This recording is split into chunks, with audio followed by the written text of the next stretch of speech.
السلام علیکم اسٹوڈنٹس، میں آپ کی اردو ٹیچر شگفتہ میم بول رہی ہوں۔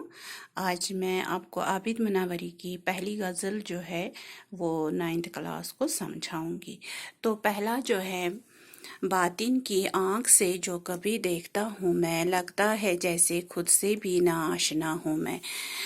تو یہاں پہ شاعر کا کہنا ہے کہ باطن کی آنکھ یعنی کہ دل کی آنکھ سے جب شاعر اپنے آپ کو پرکھنے کی کوشش کرتا ہے، جب وہ اپنے آپ کو دیکھنے کی کوشش کرتا ہے کہ میں اصل میں کیا ہوں، تو اس وقت اسے ایسا محسوس ہوتا ہے جیسے وہ اپنے آپ سے ناواقف ہے، جیسے وہ اپنے آپ کو پہچانتا ہی نہیں ہے۔ اصل میں یہاں شاعر یہ کہنا چاہتا ہے کہ وہ اپنے ضمیر کو ٹٹولنے کی کوشش کرتا ہے، اپنے آپ کو جاننے کی کوشش کرتا ہے۔ جب وہ اپنے آپ کو دل کی آنکھ سے اپنے آپ کو ایک طرح سے ضمیر کو ٹٹولنے کی کوشش کرتا ہے، تو اس وقت اسے محسوس ہوتا ہے جیسے میں نے اپنے آپ کو کبھی جانا ہی نہیں۔ کیونکہ اکثر ایسا ہوتا ہے، لوگ اپنے آپ کو جاننے کے بغیر، جاننے سے پہلے دوسرے دنیا کی مشاغل میں، دنیا کے آسائشوں میں مشغول ہو جاتا ہے، تو اپنے آپ کو وہ ایک طرح سے بھول ہی جاتا ہے۔ اس در سے خالی ہاتھ ہی پلٹا ہے ہر کوئی، دست سوال لے کے کہاں آ گیا ہوں میں۔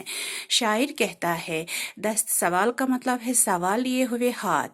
جب بھی ایک انسان جو ہے اپنے خدا کے سامنے جاتا ہے تو کچھ مانگنے کے لیے، جب بھی وہ اس در کے پاس جاتا ہے، اللہ کے دروازے تک جاتا ہے، اس کو مانگنے کے لیے، اپنے آپ ایک طرح سے دعا مانگنے کے لیے، تو ہر وقت شاعر جو ہے جب بھی وہ بھی جاتا ہے سوال لے کے ہاتھ اپنے محبوب کے پاس یعنی اپنے خدا کے پاس، تو اس وقت وہ خالی ہاتھ ہی پلٹتا ہے، کیونکہ خالی ہاتھ ہی وہ واپس آ جاتا ہے۔ اسے ایک طرح سے اسے لگتا ہے کہ مجھے کچھ ملتا نہیں ہے اپنے محبوب سے، اپنے خدا سے، وہ مطلب ایک طرح سے خالی ہاتھ ہی واپس آ جاتا ہے۔ کیونکہ اکثر ایسا ہوتا ہے، دعا تو سبھی مانگتے ہیں لیکن کسی کسی کی دعا پوری ہوتی ہے۔ اب جس کی نہیں ہوتی ہے پوری، اس میں بھی اللہ کے ہی کچھ نہ کچھ ایک طرح سے اچھا ہی ہوتا ہے، لیکن انسان جو ہے بے بس ہے، وہ سمجھتا ہے اللہ تعالیٰ اسے ایک طرح سے مایوس کر دیتا ہے۔